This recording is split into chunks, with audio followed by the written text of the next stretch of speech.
Suscríbete a Venganza Perfecta.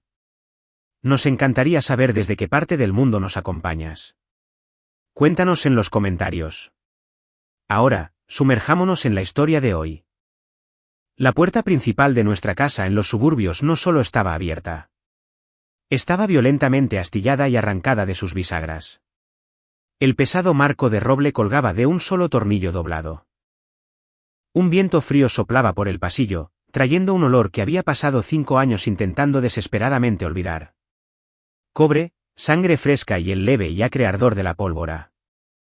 Las bolsas de papel en mis manos se resbalaron de mi agarre. Los frascos de vidrio de salsa para pasta se hicieron añicos contra el concreto del pórtico, mezclándose con la lluvia que caía, pero no escuché el sonido. Mi audición ya se había reducido a un túnel. Mi ritmo cardíaco, que había estado descansando a unas tranquilas 60 pulsaciones por minuto de civil, se hizo aún más lento.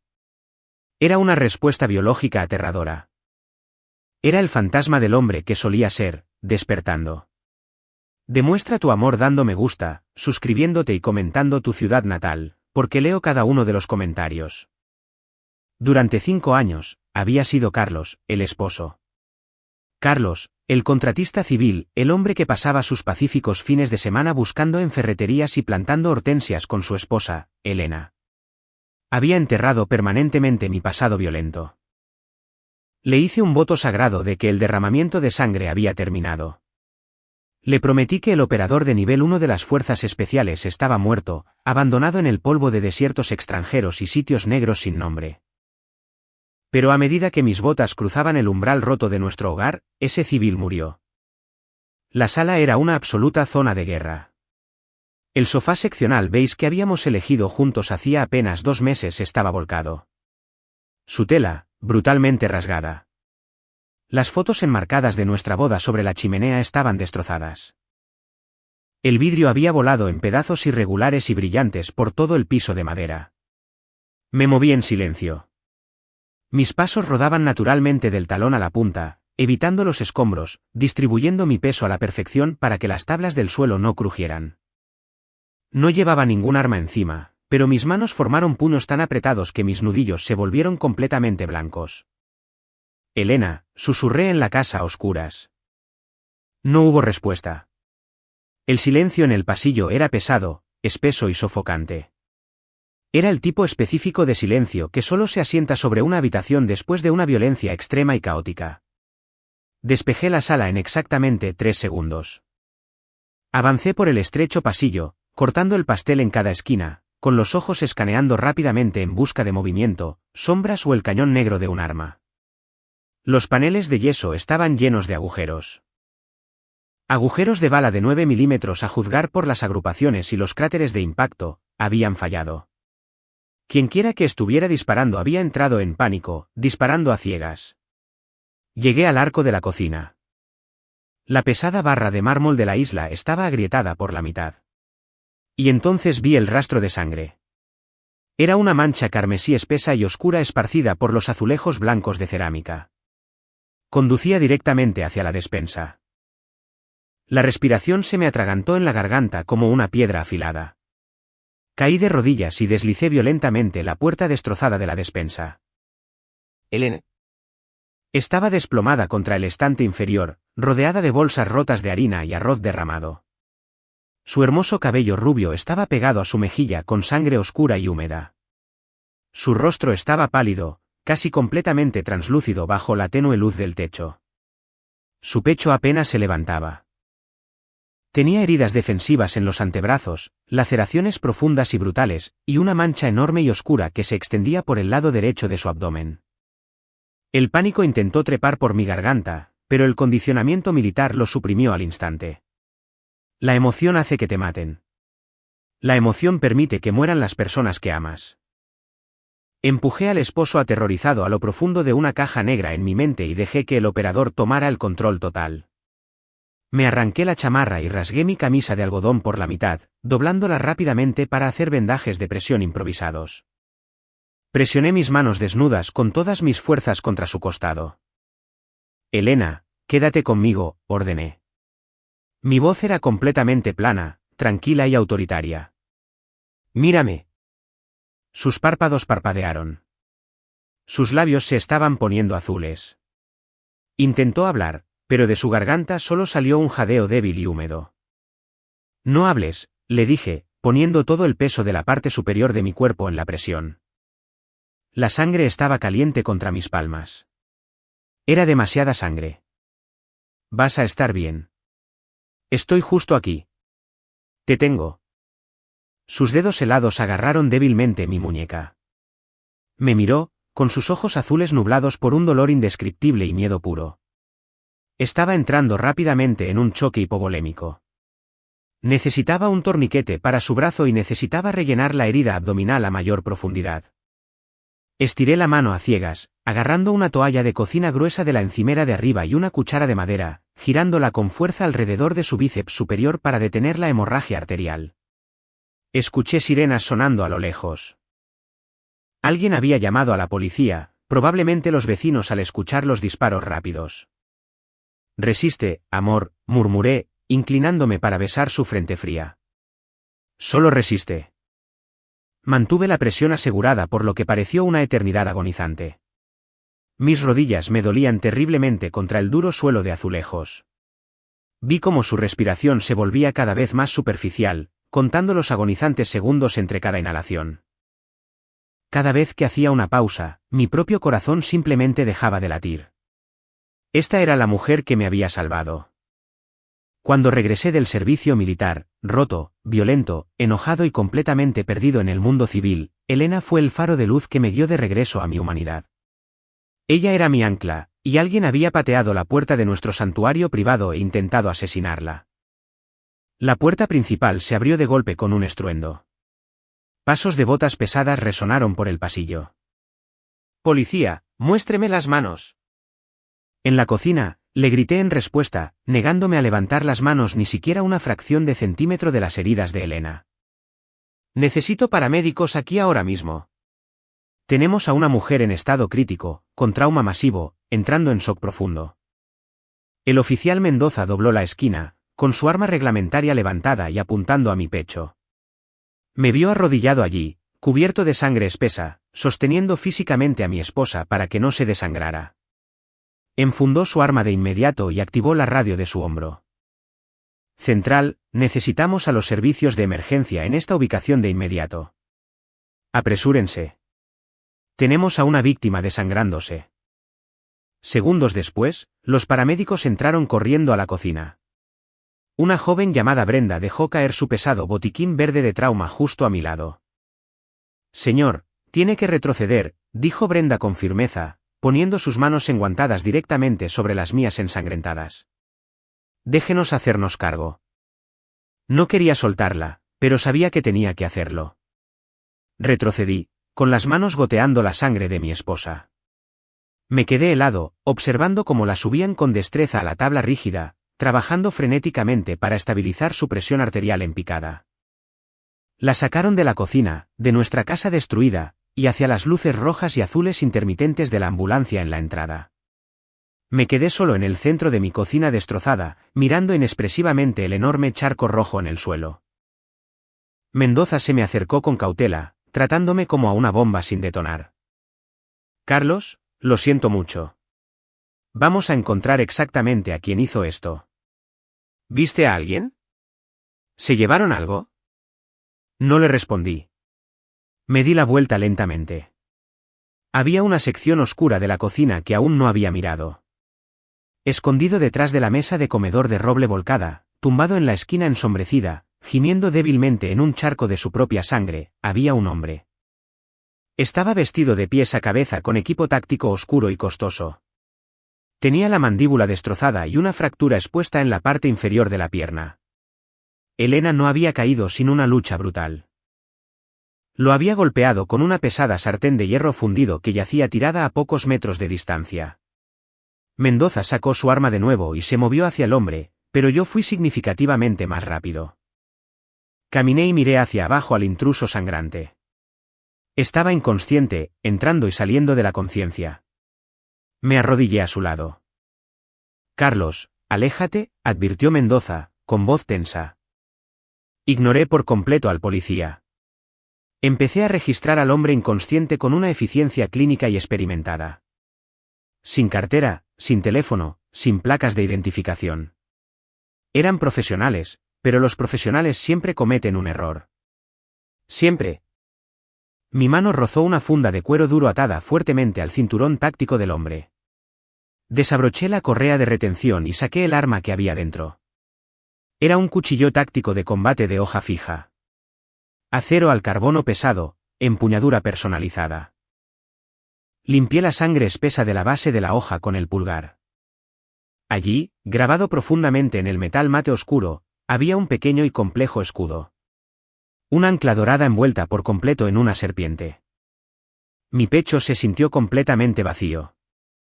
El mundo a mi alrededor dejó de girar y el ruido ambiental de las radios de la policía se desvaneció en un silencio absoluto. Conocía ese escudo. No pertenecía a una pandilla callejera local. No pertenecía a un invasor de viviendas al azar en busca de dinero rápido o joyas para empeñar. Ese escudo específico era el logotipo corporativo privado de la unidad de seguridad de élite de Julián. Julián, mi suegro. Julián era un despiadado magnate naviero multimillonario. Controlaba la mitad de los puertos comerciales de la costa del Pacífico y tenía a docenas de políticos corruptos comiendo de su mano. Era un hombre que veía a los seres humanos como propiedad, especialmente a su única hija. Siempre me había odiado profundamente. Me llamó matón de clase baja en mi cara. Le dijo a Elena que estaba desperdiciando toda su vida con un soldado común y sin educación. Cuando ella finalmente cortó todos los lazos con él hace 3 años para casarse conmigo, él juró que corregiría agresivamente su error. Solo que nunca pensé que enviaría un escuadrón de asalto fuertemente armado a mi casa para arrastrarla de vuelta. Apreté el mango del cuchillo personalizado con tanta fuerza que la empuñadura texturizada se clavó profundamente en mi palma. Julián se creía completamente intocable. Creía que su dinero interminable y su ejército corporativo privado lo convertían en un dios caminando entre los hombres. Pensó que estaba lidiando con un tipo cobarde común y corriente que solo lloraría en la sala de espera del hospital y presentaría una denuncia policial inútil. No sabía nada del desierto. No sabía sobre las cosas terribles que solía hacer en la oscuridad por mi país. No sabía a quién acababa de despertar. Me puse de pie con fluidez, deslizando el cuchillo táctico en el bolsillo de mi propia chamarra antes de que el oficial Mendoza pudiera siquiera verlo. Le había hecho un voto solemne a Elena de no volver a ser ese monstruo nunca más. Pero al mirar su sangre manchada permanentemente en mis botas, el voto se disolvió por completo. Julián quería jugar un juego violento y despiadado. Solo que no se dio cuenta de que había invitado al mismísimo diablo a la mesa. El siseo mecánico y rítmico del ventilador del hospital era el único sonido que me mantenía atado a la realidad. Era un ruido artificial y frío que forzaba el aire hacia los pulmones de mi esposa porque su cuerpo estaba demasiado roto para hacerlo solo. El olor de la unidad de cuidados intensivos era estéril y penetrante, una pesada mezcla de cloro, yodo y alcohol isopropílico. Estaba diseñado para enmascarar el olor a muerte, pero yo conocía ese olor demasiado bien. Persistía bajo los productos químicos, flotando justo sobre la cama de Elena. Se veía tan increíblemente pequeña entre las enormes e imponentes máquinas médicas. Gruesos tubos de plástico bajaban por su garganta. Los cables estaban pegados a su pecho, alimentando su ritmo cardíaco errático a un monitor brillante sobre su cabeza. Su piel, que por lo general era tan cálida y llena de vida, tenía el color del pergamino viejo. Los cirujanos habían pasado 6 horas reparando el daño catastrófico en su abdomen y realizando transfusiones de sangre agresivas para reemplazar lo que había dejado en el piso de nuestra cocina. ¿El doctor? Granados estaba al otro lado de la partición de vidrio, observándonos con una expresión sombría. Había salido del quirófano con aspecto exhausto, con su pijama quirúrgico verde manchado. Me dijo que el cuchillo apenas había esquivado sus órganos vitales, pero el shock y la pérdida de sangre eran graves. Las siguientes 48 horas eran críticas. Si despertaba, se enfrentaría a una larga y agonizante recuperación. Si no lo hacía, yo estaría enterrando mi mundo entero. Me senté en la incómoda silla de plástico junto a su cama, con los codos apoyados en las rodillas, mirando su mano inmóvil.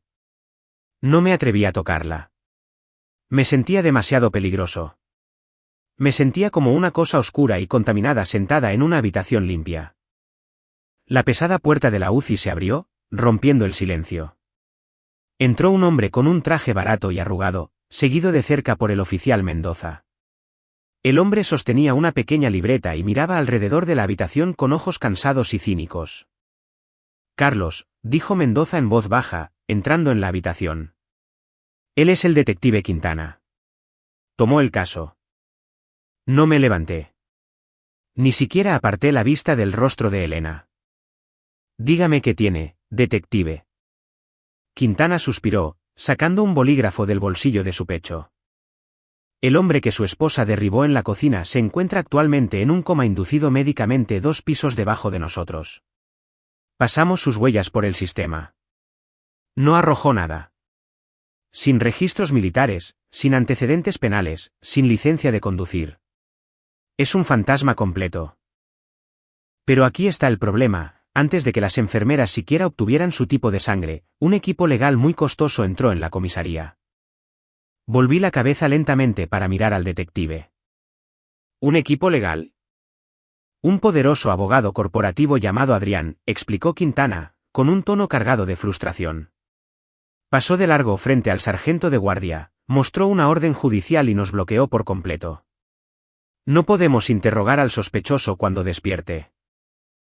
Ni siquiera podemos poner un guardia dentro de su habitación. Adrián afirma que el hombre es un contratista de seguridad privada que entró en la casa equivocada durante una crisis de salud mental.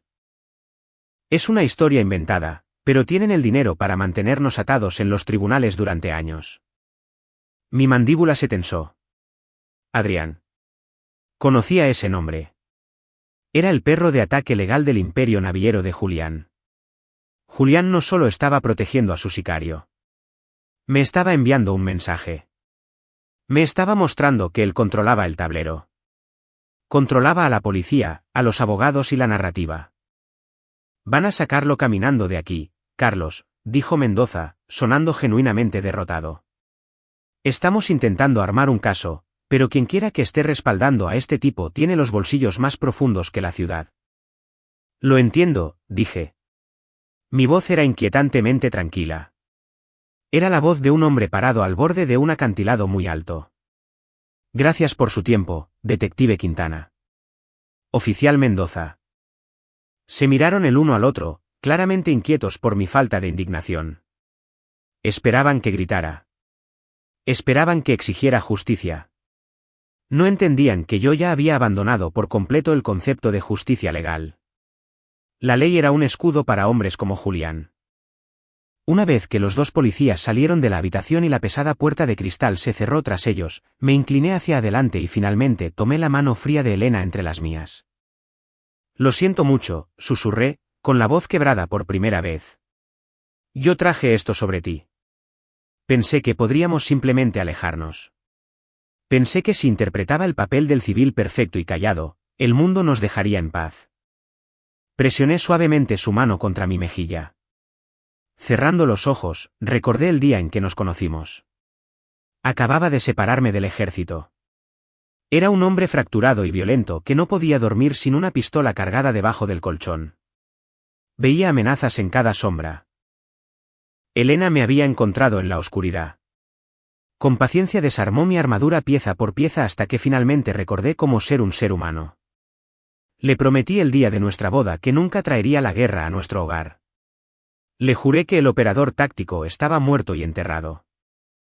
Él cree que soy débil, le dije suavemente a mi esposa inconsciente. Julián cree que soy solo un civil asustado que le quitó a su hija. Cree que puede destruir nuestra casa, sobornar a la policía y salir limpio. Me puse de pie con cuidado, descansando su mano de nuevo sobre las sábanas blancas del hospital. Me incliné y besé su frente. Tengo que romper mi promesa, Elena.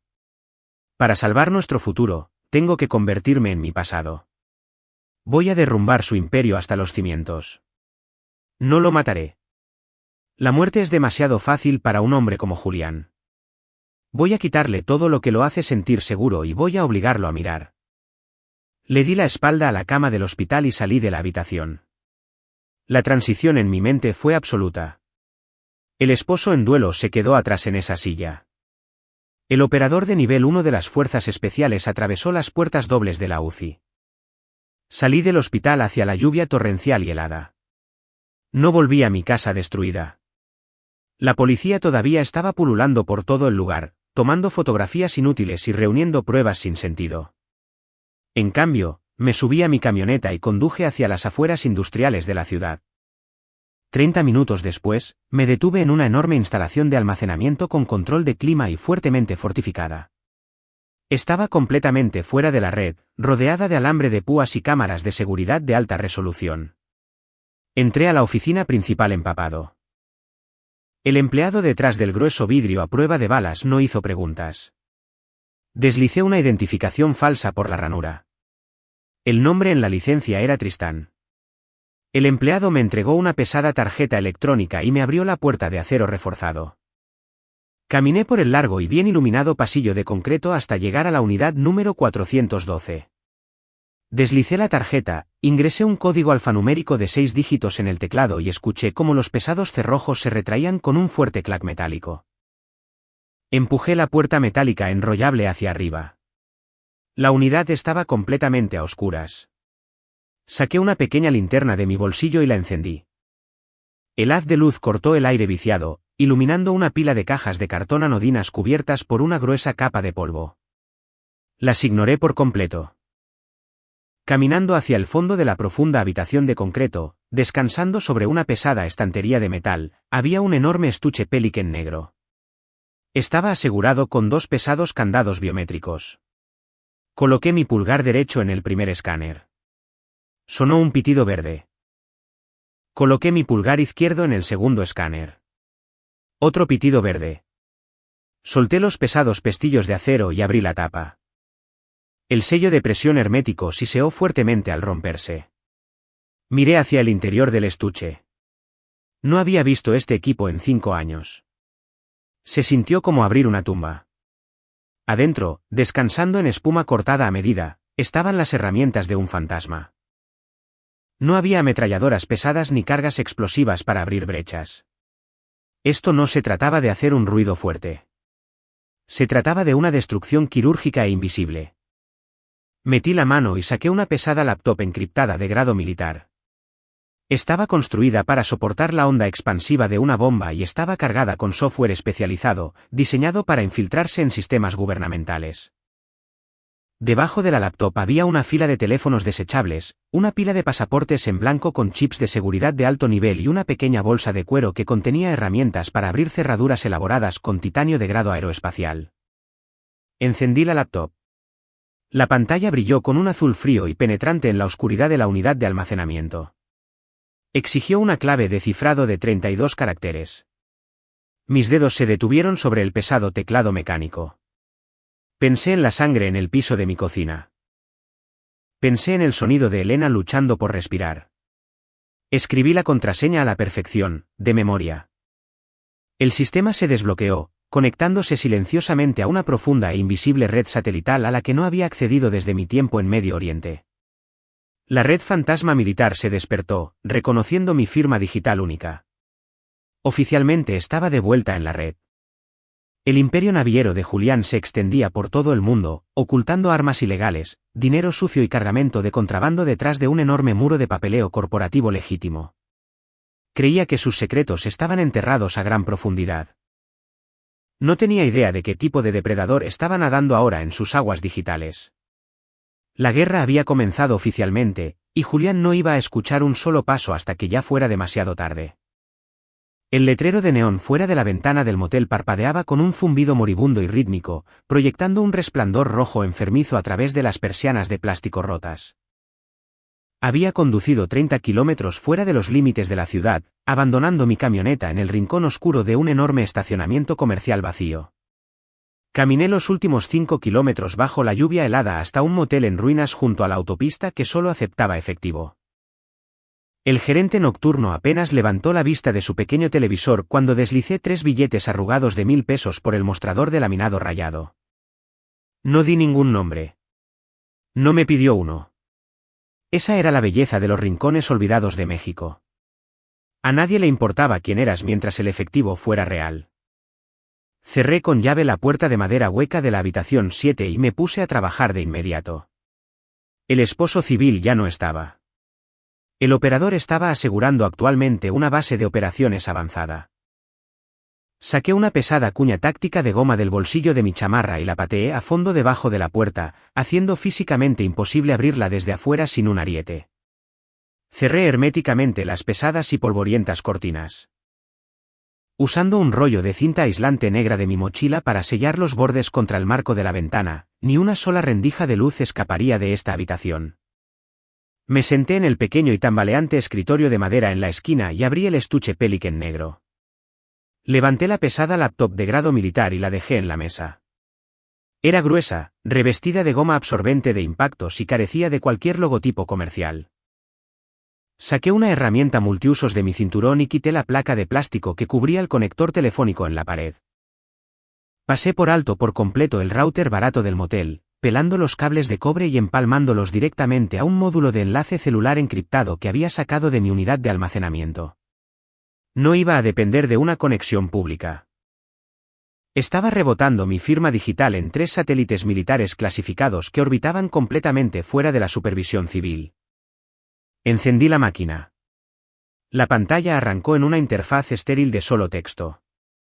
Sin gráficos, sin logotipos de bienvenida, solo un cursor verde parpadeante que exigía un comando de entrada. En la comunidad de nivel 1, aprendimos que todo enemigo tiene un centro de gravedad. Para una célula terrorista en el desierto, podría ser un líder carismático o un alijo oculto de armas. Para Julián, su centro de gravedad no eran sus guardias armados. No era su costosa mansión cerrada. Era su logística. Julián era multimillonario porque movía cosas de un lado del planeta al otro sin que el gobierno se diera cuenta. Su imperio estaba construido completamente sobre cadenas de suministro, manifiestos de envío y libros de contabilidad digitales. Si entrara a su penthouse con un rifle, solo sería un asesino. Él moriría rápido y sus abogados se asegurarían de que su imperio lo sobreviviera. Eso era completamente inaceptable. Quería que Julián viera cómo se pudría el trabajo de toda su vida. Quería que sintiera la misma impotencia abrumadora que yo sentí cuando me arrodillé en mi cocina sosteniendo a mi esposa sangrando. Iba a cortar las arterias de su imperio financiero una por una hasta que se asfixiara en su propia sala de juntas. Mis dedos bailaron sobre el pesado teclado mecánico. Inicié un escaneo invasivo y silencioso de su entidad corporativa principal, un conglomerado masivo de logística marítima. Julián gastaba decenas de millones de pesos cada año en ciberseguridad. Sus muros digitales eran increíblemente altos, custodiados por software comercial de última generación y equipos de analistas costosos. Pero la seguridad comercial está diseñada para detener a ladrones comerciales. Está diseñada para detener a hackers que buscan números de tarjetas de crédito o pagos de ransomware. No está diseñada para detener a un fantasma que usa herramientas de vigilancia militar. No ataque su firewall directamente. Eso activaría una alarma. En cambio, entré por la puerta lateral. Apunté a las redes residenciales privadas de Wi-Fi de sus asistentes administrativos de nivel medio. Personas que llevaban las laptops de la empresa a casa, a sus departamentos. Personas que usaban las mismas contraseñas débiles para su correo electrónico y sus servicios de streaming. En 45 minutos, encontré una grieta. Un gerente de logística llamado Beto se había conectado a la red central corporativa desde una red pública no segura en una cafetería hacía 3 días. Deslicé mi sombra digital directamente en el token temporal que había generado, aprovechando sus credenciales para atravesar los costosos muros perimetrales de Julián. Estaba adentro. La pantalla se inundó de datos. Miles de manifiestos de envío, horarios portuarios, registros de nómina y declaraciones aduaneras internacionales cayeron en cascada por mi monitor. Sentí que mi ritmo cardíaco se estabilizaba, asentándose en el ritmo frío y calculador de un depredador acechando a su presa entre la hierba alta. Empecé a filtrar el ruido, buscando anomalías. Ejecuté un algoritmo automatizado de referencia cruzada comparando las rutas de envío oficiales de Julián con los datos de los transpondedores de satélite marítimos en tiempo real. Por derecho internacional, se exige que todos los barcos comerciales en el océano transmitan su ubicación. Observé los puntos verdes moviéndose lentamente a través del mapa digital del Océano Pacífico. Luego, le ordené al software que buscara a los fantasmas. Le ordené que encontrara a los barcos que simplemente desaparecían. 10 minutos después, la pantalla parpadeó en rojo. Los encontré. Julián tenía 3 enormes buques de carga que se apagaban de forma rutinaria. Salían de puertos en Europa del Este o Sudamérica, reportando cargamentos legales normales como textiles o autopartes. Pero a la mitad del océano, en la vasta extensión no regulada de aguas internacionales, sus transpondedores se apagaban repentinamente por exactamente 12 horas. Cuando volvían a encenderse, los barcos apenas se habían movido, pero su desplazamiento de peso había cambiado sutilmente. Estaban descargando. Julián operaba una flota en la sombra. Se encontraba con embarcaciones más pequeñas y no registradas en medio del océano, transfiriendo cargamento ilegal en la oscuridad de la noche para luego navegar hacia los puertos mexicanos completamente limpios. Profundicé en las subcarpetas ocultas y fuertemente encriptadas del servidor corporativo. El cifrado era sólido, probablemente diseñado por su abogado perro de ataque, Adrián. Pero yo poseía claves de descifrado diseñadas originalmente para leer cables de inteligencia extranjeros. Las cerraduras comerciales de Adrián se disolvieron en segundos. El libro mayor negro se abrió ante mis ojos. Julián no solo contrabandeaba bienes libres de impuestos.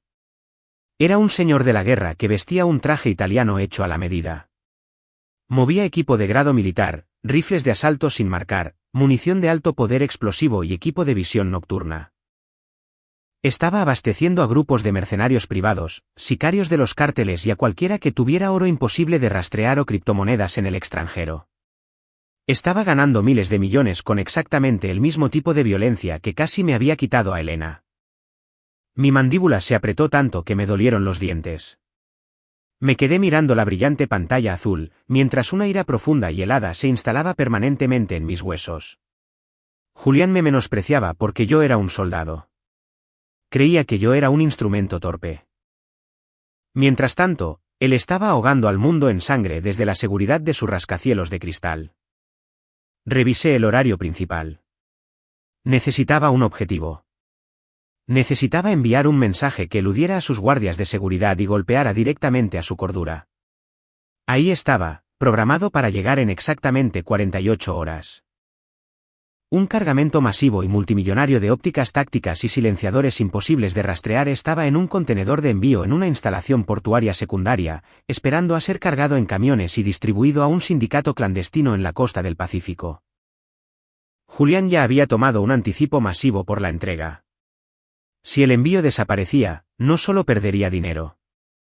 Perdería su reputación. Se vería débil ante personas muy peligrosas.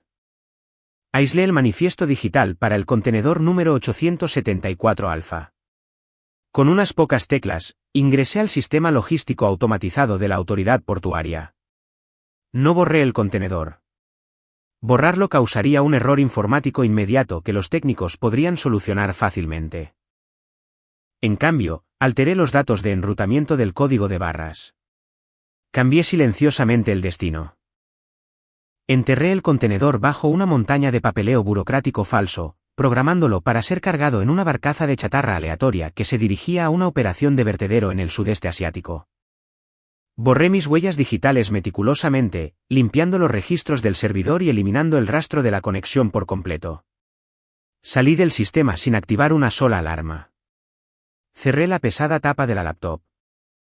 La habitación volvió a sumirse en la oscuridad total, a excepción del tenue resplandor rojo que se filtraba a través de la ventana encintada.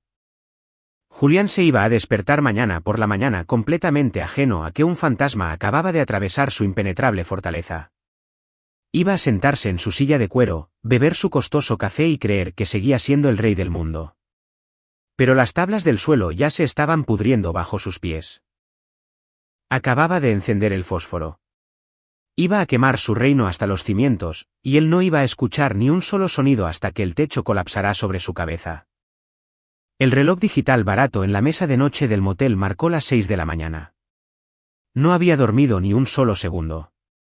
Me senté completamente inmóvil en la oscuridad, mirando el penetrante resplandor azul de la pantalla encriptada de mi laptop. El café frío y rancio en el vaso de poliestireno junto a mi teclado se había separado hacía mucho tiempo en un lodo amargo, pero me lo bebí de todos modos. Necesitaba la cafeína para mantener alerta mi sistema nervioso central. Levanté un teléfono desechable de prepago y marqué la línea directa a la unidad de cuidados intensivos del hospital. No usé mi voz real. Bajé mi registro, adoptando el tono plano y profesional de un ajustador de reclamos de seguros revisando el estado de un cliente. La exhausta enfermera al otro lado me dio la actualización. Elena seguía inconsciente. Sus signos vitales se mantenían, pero la fiebre había aumentado agresivamente durante la noche. La amenaza de una infección severa por la hoja sucia era muy real. Gracias, dije en voz baja. Colgué el teléfono, partí el dispositivo de plástico por la mitad y arrojé los pedazos rotos al bote de basura de metal. Cerré los ojos por 3 segundos, visualizando el pesado acero oscuro del cuchillo táctico que le había quitado al hombre que apuñaló a mi esposa. Dejé que la rabia fría me invadiera, encerrándola en un compartimento hermético y de alta presión en mi pecho. Luego abrí los ojos y regresé a la guerra digital. Para las 7 de la mañana, el enorme puerto comercial estaba completamente despierto. A través de las credenciales comprometidas del sistema central de la autoridad portuaria, tenía acceso total e invisible a las cámaras de seguridad de alta definición montadas en las imponentes grúas de acero y los puntos de control de concreto. Abrí una cuadrícula de 12 cámaras diferentes en mi monitor. Buscaba la manifestación física de la trampa que había tendido la noche anterior. A las 8:15 en punto, 3 camionetas blindadas negras entraron rodando por las puertas principales de seguridad de la Terminal 4. No se detuvieron ante los guardias. Conducían con la arrogancia característica de los hombres que son dueños del pavimento. Se estacionaron agresivamente frente a la zona de carga principal, bloqueando ilegalmente el tráfico de camiones legítimos. 4 hombres se bajaron. Llevaban pesadas chamarras de lona para ocultar sus armas reglamentarias enfundadas. El hombre que los lideraba era Damián. Era un conocido matón de Julián, un hombre brutal y sin imaginación que manejaba la logística a nivel de calle de las operaciones ilegales del multimillonario. A través de la transmisión silenciosa de la cámara, vi a Damián marchar hacia el supervisor del muelle con un pesado portapapeles en la mano. Introduje un comando en mi terminal, empalmándome directamente a la frecuencia de radio sin encriptar utilizada por los supervisores del puerto. El audio siseó a través de los altavoces de mi laptop. Necesito que bajen el contenedor 874 Alfa a mi plataforma ahora mismo, ladró Damián por la transmisión de radio, con la voz cargada de impaciencia y autoridad. Estamos en un horario muy apretado. El supervisor del muelle, un hombre mayor y cansado que llevaba un chaleco amarillo de alta visibilidad, tocó su tableta digital. Alfa 874. Un momento. Esa caja no está en este sector. ¿A qué te refieres con que no está en este sector? Espetó Damián, acercándose agresivamente para intimidar al hombre. Pasó la aduana a la medianoche. Se supone que debe estar justo en la cuadrícula 9. Pues no lo está, respondió el supervisor, con la voz temblando ligeramente mientras miraba de cerca su pantalla. Según el sistema de enrutamiento automatizado, ese contenedor fue reclasificado como chatarra industrial peligrosa a las 3 de la mañana. Fue cargado en una barcaza de basura. Damián agarró violentamente al supervisor por el chaleco de seguridad. ¿Dónde está la barcaza? Zarpó del puerto hace 4 horas, tartamudeó el supervisor, apartándose por el miedo. A estas alturas ya está a mitad de camino hacia la zona de descarga en el Pacífico. Se ha ido, hermano. A través de la transmisión en alta definición, vi cómo el rostro de Damián perdía todo su color. Soltó lentamente al supervisor y dio un paso atrás, sacando su teléfono celular del bolsillo con las manos temblorosas. Estaba absolutamente aterrorizado. Ese único contenedor de carga contenía millones de pesos en ópticas tácticas de grado militar y silenciadores de armas imposibles de rastrear. Estaba prometido a un cártel muy violento y muy impaciente que operaba en la costa. Julián ya había tomado su gigantesco anticipo. Ahora, la carga estaba en el fondo del gélido océano, enterrada para siempre bajo toneladas de lavadoras oxidadas y autos aplastados. Corté la transmisión de la cámara e inmediatamente pivoté mi ataque. Abrí una puerta trasera silenciosa que había instalado en la red privada de la oficina del penthouse de Julián. Quería ver su cara cuando recibiera la noticia. Me conecté directamente al micrófono y a la cámara de su televisor inteligente, que dominaba toda la pared de su lujosa sala de juntas. La pantalla de mi laptop cambió, revelando el interior de la oficina de Julián. Era un monumento a su imponente arrogancia. Las ventanas de cristal del piso al techo ofrecían una vista panorámica del horizonte de la ciudad. Costoso arte abstracto colgaba en las oscuras paredes de caoba. Julián estaba sentado detrás de un enorme escritorio hecho a la medida, vistiendo un traje gris hecho a mano que costaba más que mi primera casa. Estaba sirviéndose una copa de líquido ámbar de una pesada licorera de cristal cuando sonó su teléfono seguro. Lo contestó en altavoz. «Damián. Dime que los camiones ya están en marcha». «Señor», dijo Damián. Su voz estaba completamente hueca. El cargamento desapareció. Julián se quedó helado. Puso lentamente la pesada copa de cristal sobre su escritorio. «Repite eso». «El contenedor», dijo Damián, tragando saliva, el audio captando su pánico. El sistema de enrutamiento automatizado experimentó una falla masiva. Fue etiquetado como chatarra y cargado en una barcaza de aguas profundas. Lo arrojaron al Pacífico hace 4 horas. Todo el manifiesto se ha ido. Julián no gritó de inmediato. El silencio en la opulenta oficina era absoluto y aterrador. Luego, con un repentino estallido de violencia explosiva, Julián barrió el escritorio con el brazo. La licorera de cristal, el pesado monitor de su computadora y una pila de archivos se estrellaron contra el piso de madera, haciéndose añicos en cientos de pedazos irregulares. «¡Una falla!», rugió Julián, y su rostro adquirió un tono morado oscuro y peligroso. «Millones en equipo militar imposible de rastrear no desaparecen solo por una falla informática». Alguien entró en el sistema del puerto. Alguien redirigió mi cargamento.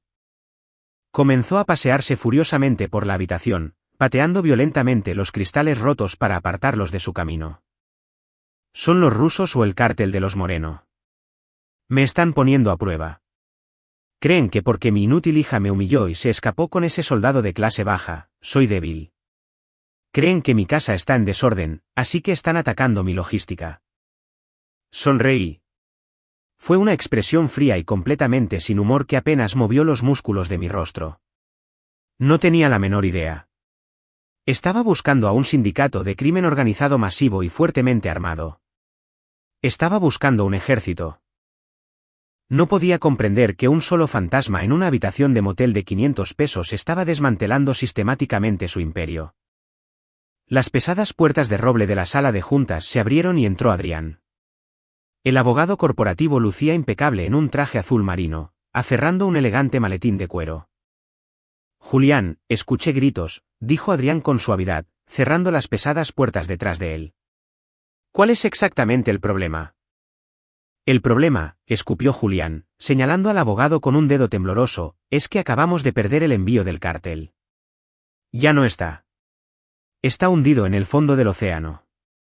El cártel va a querer que le devolvamos su depósito y van a querer sangre absoluta por el retraso».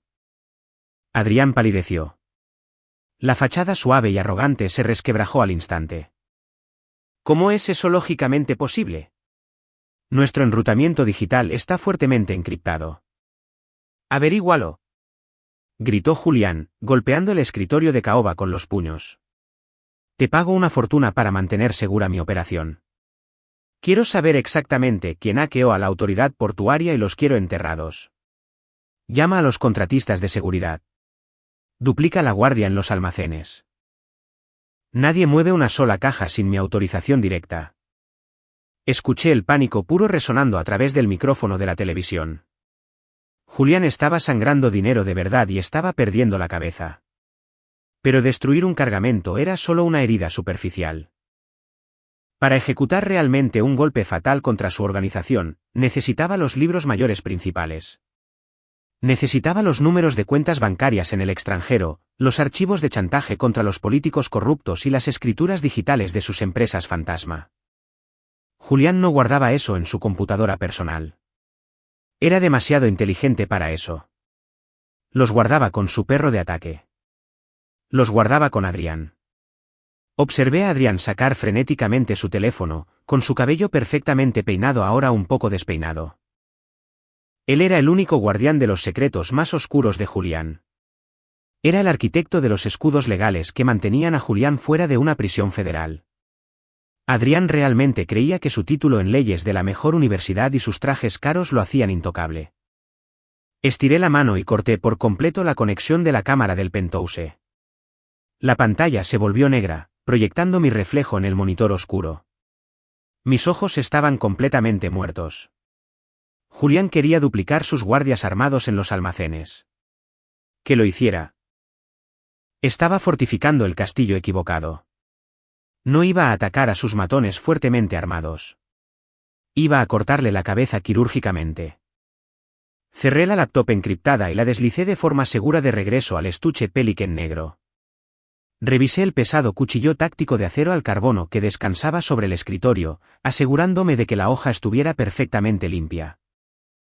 Me lo guardé en el cinturón y me eché la chamarra oscura sobre los hombros. Era hora de hacerle una visita al abogado. La lluvia finalmente había cesado, dejando una niebla pesada y sofocante que se deslizaba por los cañones de concreto del distrito financiero. Me senté completamente quieto en el asiento del conductor de un sedán robado y sin marcas, estacionado frente a un imponente rascacielos de cristal. El edificio albergaba al bufete de abogados corporativos más caro de la ciudad, la firma de Adrián. Ocupaba todo el piso 34, rodeado de vistas panorámicas y un ejército de socios junior que redactaban la ficción legal que mantenía a Julián fuera de la prisión federal. Revisé el reloj del tablero. Eran las 8:15 de la noche. Llevaba 3 horas observando la salida del estacionamiento subterráneo. El edificio estaba en su mayoría vacío, a excepción del personal de limpieza y los ambiciosos asociados que se esforzaban hasta llegar a una tumba prematura. Adrián era una criatura de hábitos absolutos. Según el calendario digital que había extraído silenciosamente de su teléfono esa misma tarde, tenía una reserva permanente para cenar en un asador exclusivo a las 8:30. Saldría pronto. No planeaba atacarlo en la calle. Yo no era un matón callejero en busca de una confrontación desordenada. Necesitaba tiempo. Necesitaba dominio psicológico completo. Adrián era arrogante, pero era increíblemente inteligente. Si simplemente le ponía un arma en la cabeza, mentiría, ganaría tiempo o me daría datos falsos. Para quebrar a un hombre como Adrián, no usas la violencia física. Usas sus propios secretos mejor guardados para desmantelar por completo su realidad. Metí la mano en el asiento del copiloto y recogí un grueso sobre Manila. Estaba lleno de fotografías de alta resolución, estados de cuenta bancarios en el extranjero y registros increíblemente detallados de transferencias electrónicas ilegales. Había pasado la tarde hurgando en su almacenamiento personal en la nube. Adrián era un abogado de la élite que creía que su huella digital era segura. Estaba equivocado. Tenía una grave adicción al juego, gusto por los narcóticos ilegales y una deuda masiva oculta con un usurero muy violento que operaba desde Macao. Había estado desviando silenciosamente dinero oscuro de Julián durante 6 meses para cubrir sus propios rastros. Si Julián alguna vez se enteraba, Adrián no solo sería despedido. Lo encontrarían en la cajuela de un auto en llamas. La pesada reja de acero del estacionamiento subterráneo de repente se enrolló hacia arriba con un fuerte chirrido mecánico. Un elegante sedán de lujo alemán plateado salió al asfalto mojado. Las placas coincidían con las que había memorizado. Adrián estaba solo en el vehículo, la suave luz azul del tablero iluminaba sus rasgos afilados y exhaustos. Puse mi auto en marcha y salí al escaso tráfico nocturno, manteniéndome 2 cuadras detrás de él. No me pegué demasiado. Mantuve una distancia de vigilancia profesional y holgada, rastreándolo por las calles de la ciudad. Estaba completamente ignorante de que tenía una sombra. Conducía con la velocidad agresiva y descuidada de un hombre que creía que las reglas de tránsito no se aplicaban a su nivel de ingresos. En lugar de dirigirse hacia el asador, Adrián giró bruscamente hacia una calle residencial tranquila y exclusiva bordeada de imponentes robles y enormes casas cerradas. Reduje la velocidad y apagué las luces por completo. Dejé que el pesado sedán se detuviera silenciosamente junto a la acera, a 50 metros detrás de su auto plateado. Adrián se estacionó en la entrada de una casa oscura de 3 pisos. Apagó el motor, tomó su costoso maletín de cuero y salió al aire húmedo de la noche. Introdujo un código en el teclado de su pesada puerta de hierro, subió los escalones de la entrada y abrió su sólida puerta principal de roble. Esperé exactamente 3 minutos. Revisé la calle. ¿Vacía? El único sonido era el lejano aullido de una sirena de policía a kilómetros de distancia. Salí de mi auto, moviéndome en completo silencio por el pavimento mojado. No fui a la puerta principal. Me deslicé por el estrecho callejón sin iluminación que corría a lo largo de las enormes casas. Llegué al patio trasero rodeado por un alto muro de ladrillos. Había una puerta de vidrio reforzado que conducía directamente a la cocina de Adrián. Saqué un pequeño cortavidrios con punta de diamante y una pesada ventosa del bolsillo de mi chamarra. Con movimientos precisos y practicados, marqué un círculo perfecto cerca de la cerradura de seguridad. Rompí el cristal limpiamente, quitando el círculo sin hacer un solo ruido. Metí el brazo por el agujero, giré la cerradura y abrí silenciosamente la pesada puerta. Entré en la oscura cocina. Mis botas no hicieron absolutamente ningún ruido sobre los azulejos italianos importados. La casa olía a colonia cara y a dinero viejo. Podía escuchar el leve sonido de agua corriendo en el segundo piso. Adrián se estaba lavando las manos. Me moví hacia su lujosa sala y me senté en un sillón de cuero de respaldo alto posicionado en la sombra más profunda de la habitación. No encendí ninguna lámpara. Simplemente esperé. Coloqué el grueso sobre manila directamente sobre la mesa de centro de vidrio frente a mí. Junto a él, coloqué el pesado cuchillo táctico de acero al carbono que le había quitado al hombre que atacó a mi esposa. 10 minutos después, escuché pasos bajando por las escaleras de madera. Adrián entró en la sala, aflojándose su corbata de seda y sacando su celular. Estaba escribiendo un mensaje, completamente distraído. Estiró la mano para encender la antigua lámpara de lectura de latón junto al sofá. La suave luz amarilla inundó la habitación. Se dio la vuelta para caminar hacia su bar y entonces me vio. Adrián se quedó paralizado al instante. El pesado vaso de cristal que sostenía se le resbaló de los dedos y se hizo añicos ruidosamente contra el suelo de madera. El costoso whisky salpicó sus lustrados zapatos de cuero. Soltó un jadeo agudo y patético, dando un torpe paso hacia atrás. Sus ojos se movieron frenéticamente hacia la puerta principal, midiendo la distancia, calculando sus bajísimas posibilidades de supervivencia. No te muevas, dije. Mi voz era completamente plana, baja y aterradoramente tranquila. No era una amenaza. Era una orden absoluta. ¿Qué? ¿Quién eres? Tartamudeó Adrián, con el rostro perdiendo todo su color. Apretó la espalda con fuerza contra la pared. ¿Cómo entraste aquí? Mi sistema de alarma está activado. Tu sistema de alarma es un juguete comercial, respondí, permaneciendo completamente inmóvil en las sombras del sillón. Siéntate en el sofá, Adrián. Vamos a tener una conversación muy larga sobre Julián. La mención del nombre de su jefe le provocó un violento temblor por todo el cuerpo. Se quedó mirando el cuchillo táctico personalizado que descansaba en la mesa de cristal, reconociendo el ancla dorada grabada en la pesada hoja. Lentamente y con obediencia, caminó y se desplomó en el borde del sofá de cuero, con las manos temblando violentamente en su regazo. Tú eres el tipo, susurró Adrián, con la voz quebrada por el puro terror. Tú eres el fantasma que destruyó el envío del cártel esta mañana. Julián cree que fue el cártel de los Moreno. Pero fuiste tú. ¿Por qué estás aquí? Soy solo un abogado. No toco la mercancía. Solo me encargo del papeleo. Tú construyes los muros que lo mantienen a salvo, lo corregí, inclinándome ligeramente hacia adelante para que la luz de la lámpara finalmente atrapara mi rostro. Adrián me miró fijamente durante 3 agonizantes segundos.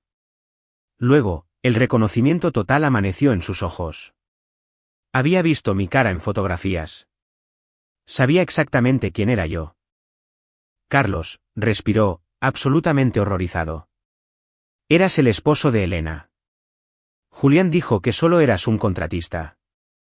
Dijo que no eras nadie. Julián es arrogante, afirmé simplemente. Y la arrogancia ciega a los hombres.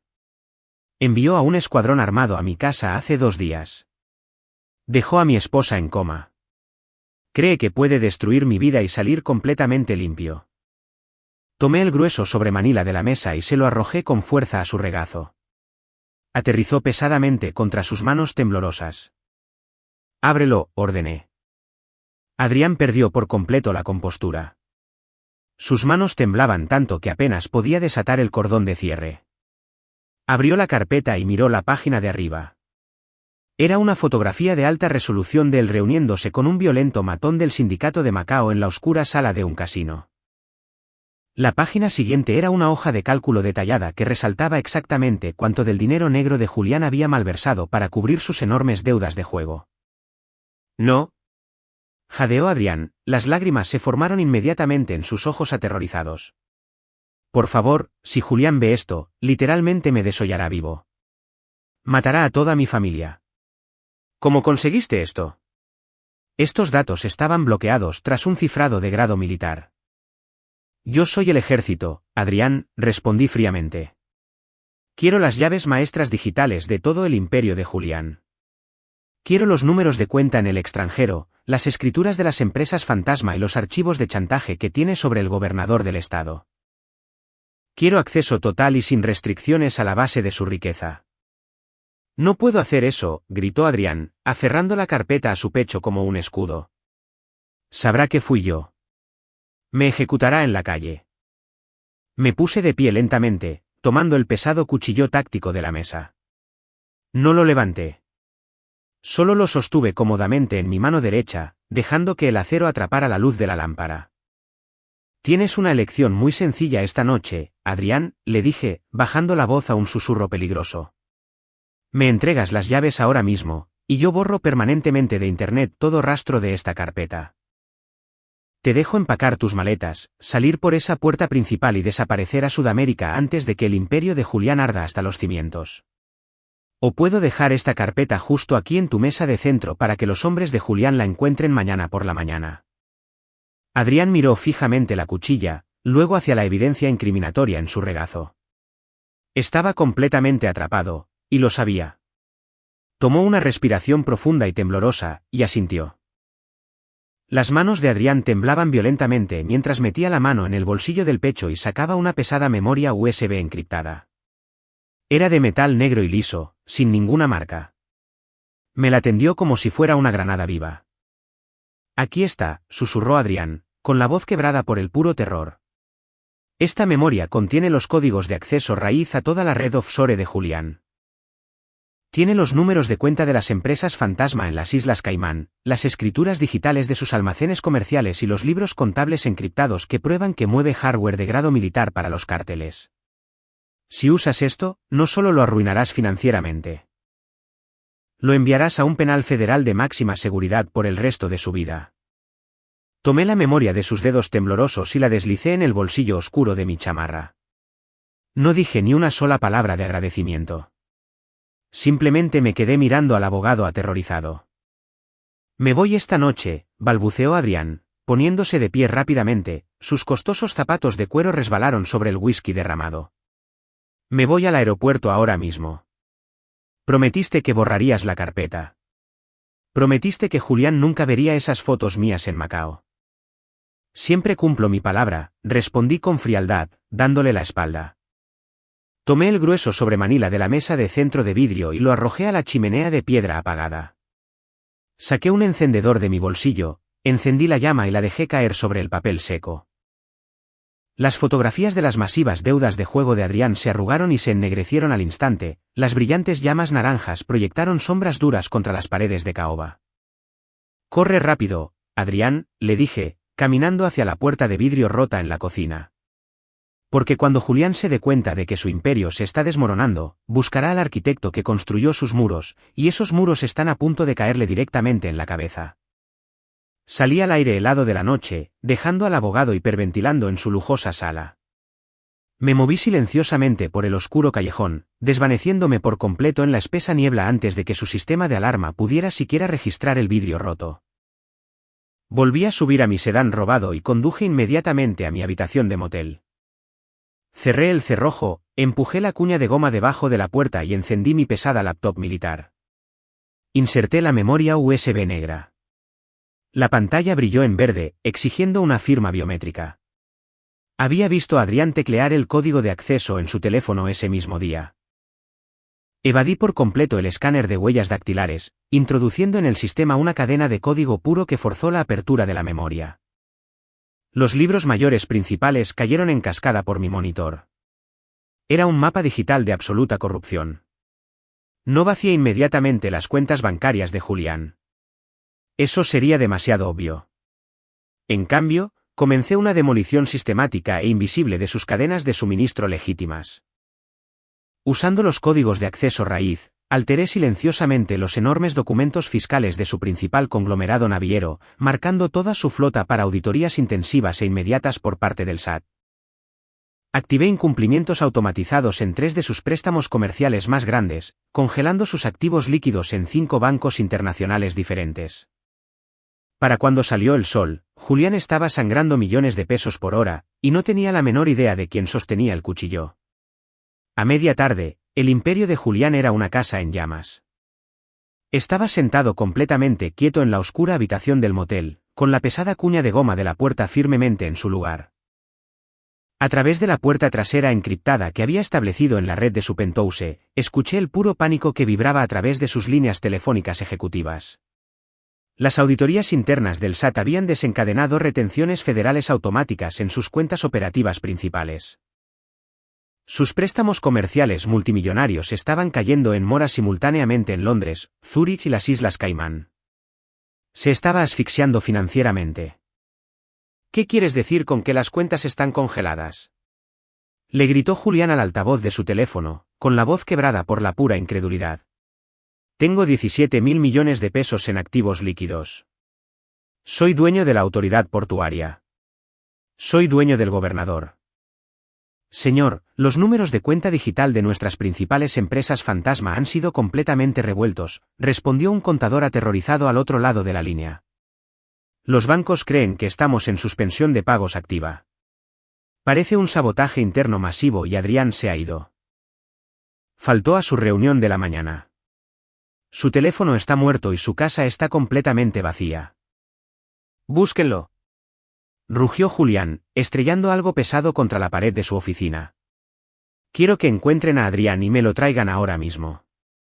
Me vendió al cártel de los Moreno. Voy a enterrar vivo a ese abogado. Sonreí fríamente a mi brillante monitor azul. Julián estaba dando palos de ciego en aguas profundas, completamente enfocado en el enemigo equivocado. Creía que el crimen organizado estaba desmantelando su vida. No podía comprender que un solo fantasma estaba derrumbando toda la estructura sobre su cabeza. Pero Julián no era estúpido. Era un sobreviviente despiadado. Cuando las tácticas convencionales le fallaron, recurrió a los rincones más oscuros absolutos de su riqueza. Observé a través de la cámara de seguridad comprometida en su penthouse cómo Julián cerraba con fuerza las puertas de roble y les ponía seguro. Caminó hacia una pesada caja fuerte de pared escondida detrás de una pintura abstracta. Ingresó un código complejo en el teclado, sacó un grueso teléfono desechable sin marcar y marcó un número que no existía en ningún registro comercial. Necesito un limpiador, dijo Julián por teléfono, bajando repentinamente la voz a un susurro bajo y peligroso. Tengo una fuga masiva en mi organización. Estoy sangrando capital por todas partes.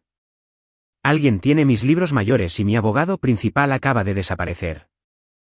Necesito a tu mejor hombre. Quiero que cacen al fantasma, lo interroguen y lo borren por completo. Hubo una larga pausa en la línea. Julián escuchó, con la mandíbula apretada con ira. No me importa cuál sea su tarifa diaria, espetó Julián agresivamente. Transfiere 85 millones de pesos a su cuenta de garantía ahora mismo. Dile que el objetivo es muy sofisticado. Está desmantelando mi infraestructura digital sin dejar una sola huella. Encuentren la filtración y mátenlo. Quiero una prueba absoluta de la muerte. Julián colgó el teléfono desechable, con el pecho agitado. Se sirvió un enorme vaso de whisky con las manos temblorosas.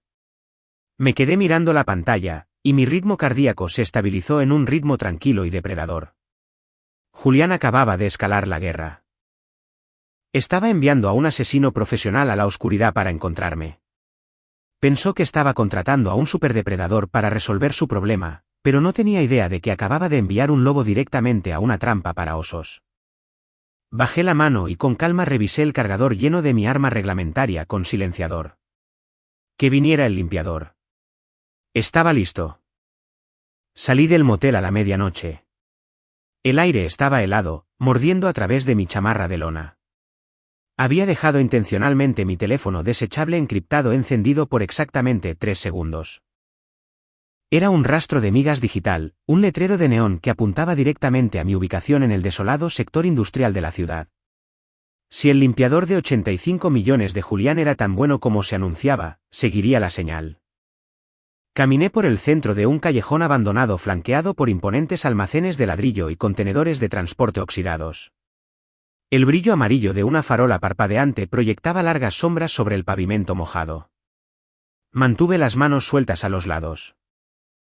Mi arma con silenciador estaba enfundada en mi cadera derecha.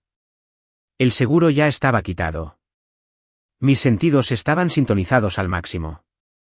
El operador estaba despierto, procesando el ruido ambiental de la ciudad, buscando la más mínima anomalía. Entonces lo sentí. Fue una ausencia de sonido poco natural. Los gatos callejeros que hurgaban en un basurero cercano se dispersaron de repente. Una sombra oscura se desprendió de la oxidada escalera de incendios sobre mí. Giré bruscamente, desenfundando mi arma en un movimiento fluido. Pero el limpiador fue increíblemente rápido. Se dejó caer de la barandilla de hierro y aterrizó completamente en silencio detrás de una pila de tarimas de madera. Me flanqueó con una precisión militar de libro de texto, moviéndose con la aterradora gracia de un hombre que había pasado su vida en zonas de combate activo. ¡Suéltala! Resonó una voz grave desde la oscuridad. Escuché el inconfundible clic de una pistola percutora apuntando directamente a la parte posterior de mi cráneo. No te des la vuelta. Solo suelta el arma. Inmediatamente reconocí ese enfoque táctico específico. Era de la más alta élite militar. Levanté lentamente mi mano izquierda vacía, manteniendo mi arma apuntando al suelo. Giré la cabeza lo suficiente para captar su silueta en la penumbra. Salió de detrás de las tarimas, con su arma apuntando perfectamente a mi sistema nervioso central. Llevaba equipo táctico oscuro.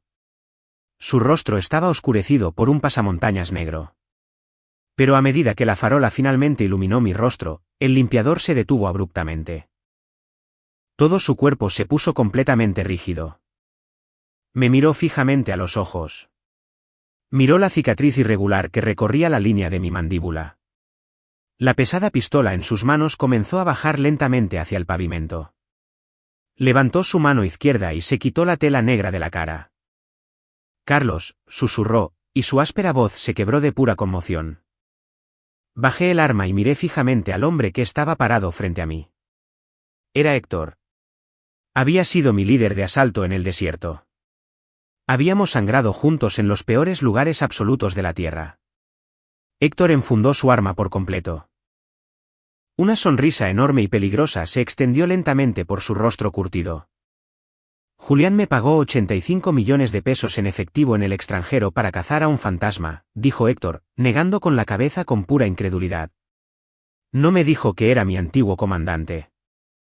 ¿A quién vamos a destruir, jefe? La lluvia helada comenzó a caer de nuevo, resbalando sobre el pavimento oscuro del callejón. Enfundé mi arma y caminé lentamente hacia mi antiguo compañero. Héctor se mantuvo firme, negando con la cabeza con una mezcla de profunda conmoción y profundo respeto. La recompensa por mi cabeza de 85 millones de pesos acababa de evaporarse instantáneamente en el aire húmedo de la ciudad. Julián, dije en voz baja, deteniéndome a 1 metro de él. Julián envió a un equipo a mi casa hace 2 días. Mandaron a Elena a cuidados intensivos. Está luchando por su vida. La peligrosa sonrisa en el rostro de Héctor se desvaneció de inmediato. Sus ojos se endurecieron como 2 piezas de pedernal frío. Había conocido a Elena una vez en una pequeña reunión años atrás cuando traté de enterrar por primera vez a mis fantasmas. Ella lo había tratado como a su familia. Julián, repitió Héctor, probando el nombre del multimillonario en su lengua como un veneno amargo. Metió la mano en su chaleco táctico, sacó un teléfono desechable fuertemente encriptado y lo aplastó por completo bajo el talón de su bota de combate. El contrato está muerto. No sabe que estoy aquí. Dime el objetivo, Carlos. Vamos a quemar a este hombre hasta los cimientos. Ya encendí el fósforo, respondí, dándole la espalda a la calle principal y señalando hacia mi sedán robado estacionado en lo profundo de las sombras. Julián se está desangrando económicamente. Tengo los códigos de acceso a sus empresas fantasma y redirigí un cargamento masivo de armas del cártel al océano. Cree que está luchando contra el crimen organizado. No tiene idea de que estoy dentro de sus muros. Siempre fuiste un fantasma, murmuró Héctor, poniéndose al paso justo a mi lado. Pero Julián es un multimillonario paranoico. Tiene contratistas de seguridad privada envolviendo su penthouse en 3 capas de acero. Si está sangrando dinero, va a consolidar el poder que le queda. Atraerá a sus mejores hombres a un perímetro defensivo estrecho. Exactamente, le dije, desbloqueando las pesadas puertas del auto sin marcas, y es por eso que no vamos a atacar su fortaleza.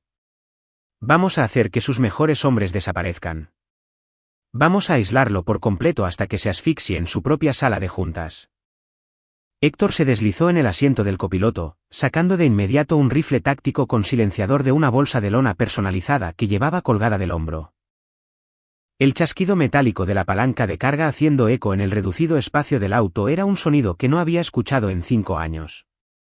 Era el sonido de una máquina muy violenta y altamente sincronizada volviendo a la acción. ¿Quién es el primer objetivo?, preguntó Héctor, comprobando sus miras con eficiencia profesional. Damián, respondí con frialdad, poniendo el coche en marcha y saliendo a la calle vacía y lluviosa. Es el principal matón de Julián en las calles. Está sentado en un almacén al otro lado de la ciudad en este momento tratando de descubrir cómo explicarle al cártel los millones perdidos en inventario. Es vulnerable, está completamente aterrado y fuertemente armado.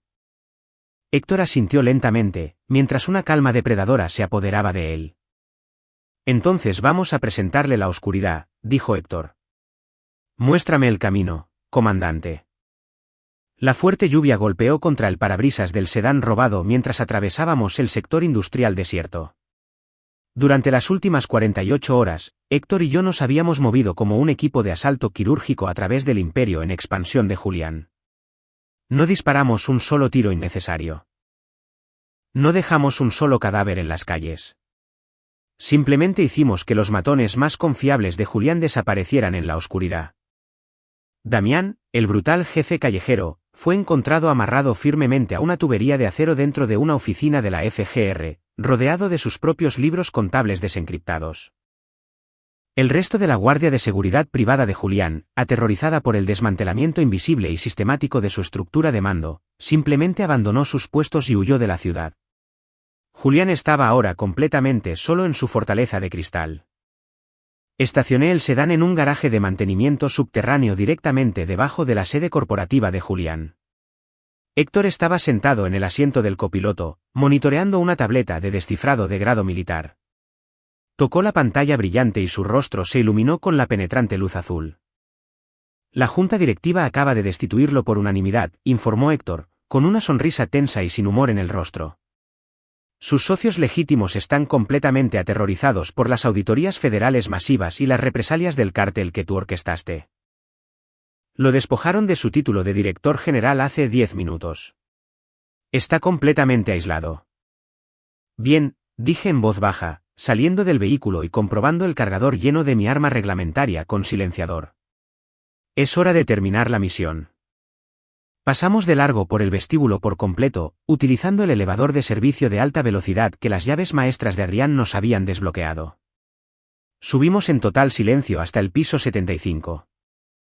Cuando se abrieron las puertas de metal, la enorme suite del penthouse estaba a oscuras, excepto por el resplandor ambiental del horizonte de la ciudad que entraba a través de las ventanas que iban del piso al techo.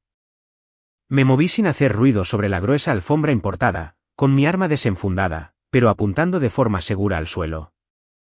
Héctor me flanqueaba, cubriendo mis puntos ciegos con precisión fluida y experimentada. Encontramos a Julián sentado detrás de su enorme escritorio de caoba. Parecía absolutamente destruido. Su traje a la medida estaba muy arrugado. Su corbata estaba tirada en el suelo. Y sus manos temblaban incontrolablemente alrededor de un vaso de cristal medio vacío con whisky. Estaba mirando inexpresivamente al monitor silenciado del televisor, que transmitía noticias de última hora. Un grupo especial conjunto de agentes de la FGR y la Marina acababa de allanar su terminal portuaria principal, descubriendo el alijo masivo de armas ilegales que yo había redirigido digitalmente directo hacia sus manos. Su imperio era por completo solo cenizas. Entré a la penumbra de su oficina. Los ojos inyectados en sangre de Julián se alzaron. Me miró fijamente, con la boca abierta en una conmoción pura e incomprensible. Miró de mi cara al arma táctica pesada en mi mano y luego a la silueta aterradora y familiar de Héctor, de pie firmemente a mi lado. El limpiador a sueldo al que había pagado 85 millones para salvarlo estaba ahora hombro a hombro con el mismísimo fantasma que destruyó su vida. Carlos, logró articular Julián, mientras el pesado vaso de vidrio se le resbalaba de los dedos y se hacía añicos en su escritorio. Se encogió hacia atrás en su costosa silla de cuero, completamente paralizado por el miedo. Fuiste tú. Desmantelaste mi vida entera. Me quitaste mi empresa. Me quitaste mi dinero. Tú enviaste hombres armados a mi casa, le respondí. Mi voz era fría y plana como una losa de concreto. Tú intentaste asesinar a mi esposa porque creías que era de tu propiedad. Creíste que tu riqueza te convertía en un dios, Julián. Creíste que yo era solo un civil de clase baja. Caminé lentamente alrededor del borde del escritorio, deteniéndome a medio metro de su cuerpo tembloroso. No levanté mi arma. No tenía que hacerlo. Ya era un hombre muerto caminando. Por favor, suplicó Julián, con lágrimas de pánico absoluto derramándose por su rostro pálido y arruinado. Levantó sus manos temblorosas en un gesto patético de rendición. Llévate todo lo que queda. Quédate con las cuentas extranjeras. Solo no me mates, por favor. Metí la mano en mi chamarra de lona. Julián se estremeció violentamente, cerrando los ojos con fuerza, preparándose para el disparo que acabaría con su vida. Pero el disparo nunca llegó. En su lugar, coloqué un cilindro pesado de color verde oscuro directamente en el centro de su escritorio de caoba. Era una granada aturdidora de grado militar. El seguro le había sido retirado por completo. Estaba totalmente desactivada, muy modificada para servir como un mensaje silencioso y aterrador. Julián abrió lentamente los ojos y bajó la mirada hacia el artefacto explosivo que descansaba a centímetros de sus manos temblorosas. No te voy a matar, dije en voz baja, inclinándome para que mi rostro quedara a centímetros del suyo. La muerte es una misericordia que definitivamente no mereces. En 10 minutos, la policía va a abrir una brecha en esas puertas de cristal. Tienen los libros mayores encriptados, los manifiestos de los cárteles y los sobornos que le pagaste al gobernador. Vas a pasar el resto de tu miserable y patética vida en una celda de un penal federal de máxima seguridad, completamente despojado de tu poder, tu dinero y tu orgullo. Y cada noche cuando cierren tu puerta de acero con llave, quiero que recuerdes que yo estuve parado justo aquí, dentro de tu fortaleza impenetrable, decidiendo dejarte pudrir. Le di la espalda al multimillonario destrozado y caminé con paso firme hacia las pesadas puertas de roble. Héctor se alineó justo a mi lado, enfundando su arma con un asentimiento satisfecho. Dejamos a Julián llorando incontrolablemente en su escritorio, mirando la granada desactivada que demostraba que su costosa y despiadada vida no significaba absolutamente nada contra un fantasma. 3 horas más tarde, regresé al pasillo estéril y bien iluminado de la unidad de cuidados intensivos. El pesado peso de los últimos 3 días había desaparecido por completo de mis hombros. La guerra había terminado. Había cumplido mi promesa. Empujé la pesada puerta de cristal de la habitación de Elena, con el corazón martillando dolorosamente contra mis costillas. El rítmico siseo mecánico del ventilador ya no estaba. Me detuve en seco. Elena estaba recostada en la cama del hospital, y su pálida piel estaba recuperando lentamente su color cálido. Le habían quitado el tubo de respiración por completo. A medida que me acercaba, sus pestañas parpadearon suavemente contra sus mejillas. Abrió lentamente sus hermosos ojos azules, parpadeando contra las fuertes luces fluorescentes. Giró la cabeza débilmente y su mirada se posó en mi rostro. Una pequeña y cansada, pero increíblemente hermosa sonrisa asomó a las comisuras de sus labios. Carlos, susurró, su voz era increíblemente ronca, pero completamente clara. Caí de rodillas junto a su cama, tomando su cálida mano suavemente entre las mías y presionándola fuertemente contra mi mejilla. Cerré los ojos, dejando que la primera lágrima que había derramado en 5 años cayera libremente sobre su piel. El operador táctico finalmente estaba muerto para siempre. El esposo había regresado a casa. ¿Alguien ha traicionado a tu familia tan profundamente que tuviste que cambiar por completo quién eres para protegerlos? Cuéntame tu historia y hazme saber exactamente desde qué parte del mundo nos estás viendo en los comentarios a continuación. Si esta historia táctica de venganza a fuego lento te mantuvo al borde del asiento, por favor considera dejar un me gusta y presionar ese botón de suscripción. Realmente ayuda a que el canal crezca y me permite traerte narrativas más intensas. Además, me encantaría saber qué tipos específicos de historias o temas quieres escuchar a continuación. Deja tus ideas en los comentarios y escribiré esas historias exactas solo para ti. Hasta que nos volvamos a encontrar en el próximo thriller épico, cuídense y manténganse a salvo ahí afuera.